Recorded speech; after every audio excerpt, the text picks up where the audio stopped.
Salam à tous et je suis très heureux de vous retrouver pour une nouvelle vidéo. Aujourd'hui on se retrouve pour un petit épisode de l'actu des Lions. Cette vidéo a pour but de revenir sur les dernières informations que l'on a pu entendre concernant le football marocain. N'hésitez pas à me faire savoir en commentaire si vous voulez voir plus de vidéos de ce style là. Et d'ailleurs comme d'habitude, juste avant qu'on commence avec cette vidéo, je t'invite à t'abonner, à liker et à commenter cette vidéo. Et comme d'habitude, un très grand merci à l'ensemble des personnes qui feront ça. Au niveau du sommaire de cette vidéo, on va tout d'abord revenir sur la principale information de ce mercredi 25 octobre qui est que le Maroc possède le meilleur championnat d'Afrique. Et oui, vous avez bien entendu, c'est quand même assez fou.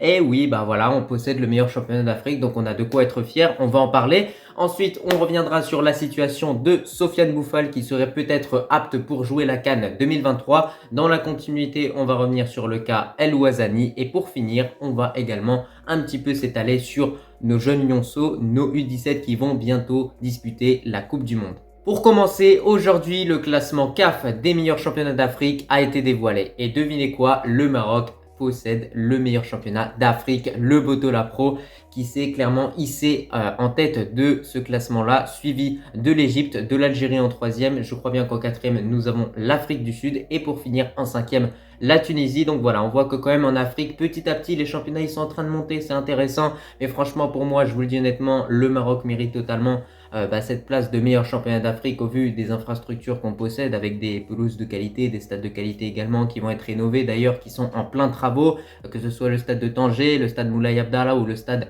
Mohamed V également de Casablanca. Donc voilà, tout ça, ça va continuer à avancer petit à petit, mais surtout le Maroc possède un très bon championnat au vu de la qualité des joueurs qu'il y a dans ce championnat. Nous avons tout simplement Gebran, Atiatallah, deux joueurs du Wydad qui ont quand même joué cette Coupe du Monde 2022, qui sont quand même des bons joueurs dans l'ensemble. On a également Boli, joueur sénégalais qui marque pas mal de buts en Botola, bon, qui n'est pas en forme en ce moment, mais ça reste quand même un bon attaquant. Et on a plein d'autres joueurs qui peuvent être ivoiriens, guinéens, sénégalais qui viennent jouer tout simplement dans le championnat marocain. Et c'est clairement pas pour rien, c'est parce que c'est clairement un des meilleurs championnats en Afrique, enfin du coup le meilleur championnat en Afrique maintenant. Et on espère que ça va continuer d'être le cas pour les prochaines années. Mais surtout, si le Maroc se hisse en tête du classement des meilleurs championnats d'Afrique, c'est en grande partie grâce aux grosses performances du Wydad en Ligue des champions africaine durant ces dernières années. Malgré le fait que je suis Rajaoui, il faut l'admettre, c'est en grande partie grâce au Wydad qu'on est tout simplement considéré comme le meilleur championnat d'Afrique. Donc voilà, il faut continuer sur cette lancée, il faut continuer d'être présent en Ligue des champions africaine. C'est dommage que les Phares n'aient pas réussi à se qualifier. Le Raja ne joue pas de Coupe d'Afrique cette année, mais voilà, ça n'empêche pas qu'il faut essayer d'avoir le plus d'équipes marocaines en Coupe des Confédérations et également en Ligue des Champions africaine. Dans ce classement, le Botola Pro est suivi du championnat égyptien et du championnat algérien. Je trouve que ces places-là sont totalement méritées pour l'Égypte et l'Algérie qui possèdent plutôt des bons championnats. Du côté de l'Égypte, on a quand même des bons clubs avec Al-Ahly, Zamalek, etc. Même cas de figure pour l'Algérie avec tout simplement l'USM Alger, le club Mouloudia d'Alger et également tout simplement Belouizdad Wydad qui reste quand même la meilleure équipe algérienne pour moi durant ces dernières années. Après le championnat égyptien et le championnat algérien, il y a le championnat sud-africain et le championnat tunisien qui méritent également de figurer dans ce top 5 des meilleurs championnats d'Afrique. Je pense que l'Afrique du Sud mériterait peut-être de faire partie du top 3, mais ça reste quand même assez discutable, j'ai envie de vous dire. En tout cas, voilà, en tant que Marocain, au niveau de ce classement, je suis vraiment satisfait. Je pense qu'on mérite totalement cette place-là. Et voilà, il va falloir continuer de réaliser de bonnes performances en Ligue des Champions africaine pour continuer réellement de se hisser en tête de ce classement. Maintenant, voilà, c'est officiel, c'est sûr, on est réellement le meilleur championnat d'Afrique et ça fait vraiment plaisir à entendre parce que il y a beaucoup d'investissements qui ont été faits dans les infrastructures également. Au niveau des clubs, au niveau des centres de formation pour avoir vraiment une structure très professionnelle et aujourd'hui tout ce travail est réellement en train de payer tout simplement. Après, bien évidemment, on est en train de dire que le Botola est le meilleur championnat d'Afrique, mais parfois, quand même, sur certains matchs, ça reste quand même assez discutable dans la mesure où parfois, lorsqu'on regarde certaines rencontres, on peut un petit peu s'ennuyer parce que le jeu n'est pas forcément comme à l'européenne, il y a encore des progrès à faire à ce niveau-là, mais on voit que d'année en année, ça progresse petit à petit et que bientôt, le Botola arrivera à un niveau qui pourra atteindre certains championnats européens comme le championnat des Pays-Bas ou autres. Désormais dans cette vidéo, on passe à la deuxième information qui concerne la situation de Sofiane Bouffal. Alors la grosse question qu'on se pose par rapport à ce joueur-là, c'est est-ce qu'il va être présent durant la prochaine CAN ou est-ce qu'il devra être laissé de côté parce qu'il est tout simplement blessé et qu'il n'est réellement pas apte. Et bah écoutez, très bonne nouvelle, apparemment Sofiane Boufal pourrait être disponible pour la prochaine CAN, étant donné que ça fait déjà un certain temps qu'il a repris l'entraînement avec son équipe de Al Rayyan du côté du Qatar.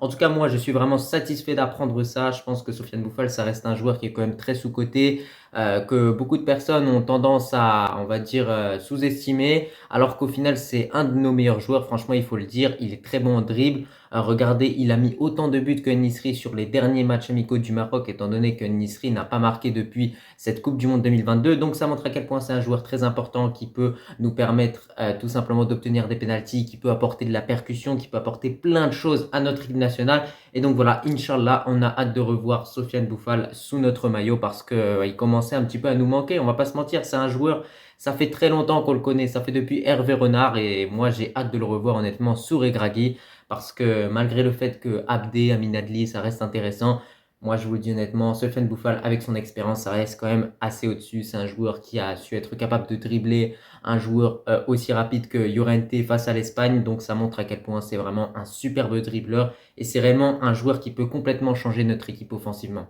En tout cas, n'hésitez pas à me dire en commentaire ce que vous en pensez d'un futur retour de Sofiane Boufal en équipe nationale. Mais moi, oui, je suis chaud, je valide complètement et j'ai hâte de le revoir. J'espère qu'il sera convoqué lors du prochain rassemblement en novembre parce que ça va lui permettre de se remettre en jambes et notamment de retrouver les automatismes qu'il a tout simplement avec les joueurs en équipe nationale, avec Mazraoui, avec Ounahi, avec Ziyech, avec plein d'autres joueurs. Enfin bref, en tout cas, voilà, hâte de revoir Sofiane Boufal.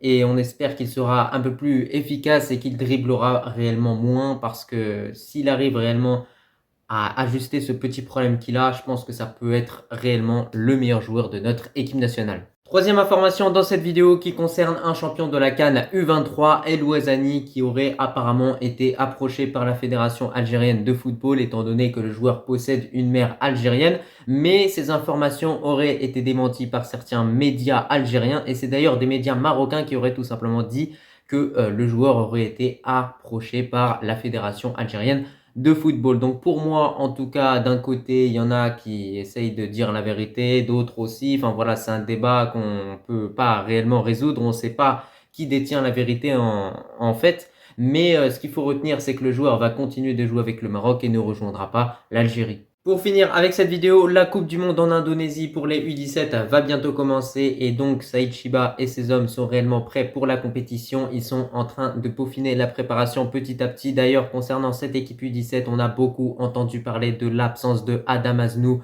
joueur très prometteur évoluant du côté du Bayern qui n'a pas été convoqué par le coach. Honnêtement, je ne comprends pas cette décision, mais on respecte son choix. On espère que derrière, il y aura un bon parcours. D'ailleurs, n'hésitez pas à me dire en commentaire si vous avez envie que je fasse quelques débriefs de cette Coupe du Monde U17. Moi, je pense que j'en ferai quelques-uns en espérant que le Maroc fasse un très bon parcours comme lors de cette Coupe du Monde 2022.